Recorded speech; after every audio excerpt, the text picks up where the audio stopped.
আটা মাখানো হয়ে গেল বন্ধুরা, এটা চাপা দিয়ে রাখবো 5 মিনিট। এই হলো, তাহলে নরম তুলতুলে হবে। দেখাচ্ছি তোমাদের সব। এই দেখো রান্নাঘরে চলে এসেছি, সব রেডি করছি।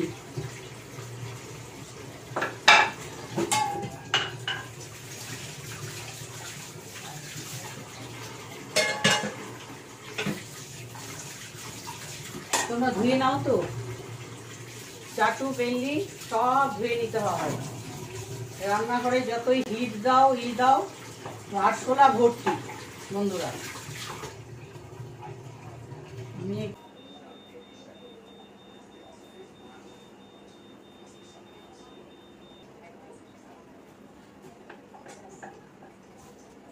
দেখা যাক রুটি ফুলছে কিনা, নরম হচ্ছে কিনা, সফট হচ্ছে কিনা, গোল হচ্ছে কিনা।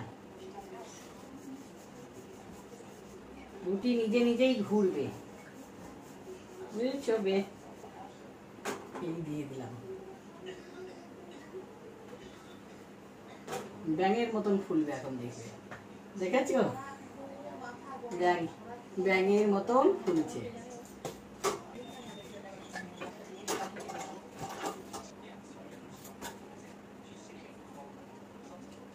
প্রথমটা ঠিক করে করতে গেলে খাওয়া দাওয়া, সেটা দেখাবো তোমাদেরকে। আমি রুটি করে নিয়ে ফিরে আসি তোমাদের কাছে।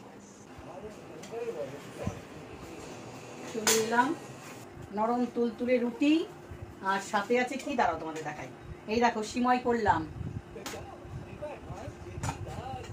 তরকারি এক এক করে দিই। তোরটা নিবি তো? ও তোর থালাটা দাঁড়াও বন্ধুরা। আলু ভাজা করেছি, ডাল দিয়ে রুটি খান।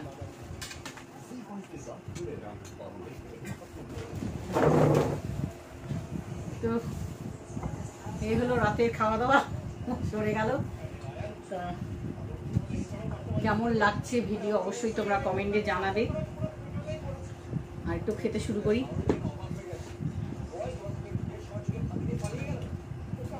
রুটি দিয়ে সিমাইয়ের পাই, আমাদের আর কিছু লাগে না। তাও তরকারি, আলু ভাজা, দিনে যা করেছি সেগুলো সব আছে। আলু পটলের তরকারি, মিষ্টি কুমড়ো ভাজা, সজনে ডাল সব করে দিলাম।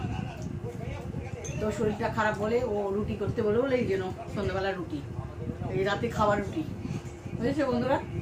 তো এখন তো খাওয়া দাওয়া তো হবে। খাওয়া দাওয়ার পরে আমাদের কাজের, মানে বোনের বাড়ি কাজের বউ গেছে উত্তরপ্রদেশ ঘুরতে, আর আমি উত্তরপ্রদেশ থেকে এসেছি এবার বাসন মাজবো, বুঝেছো বন্ধুরা? তো চলো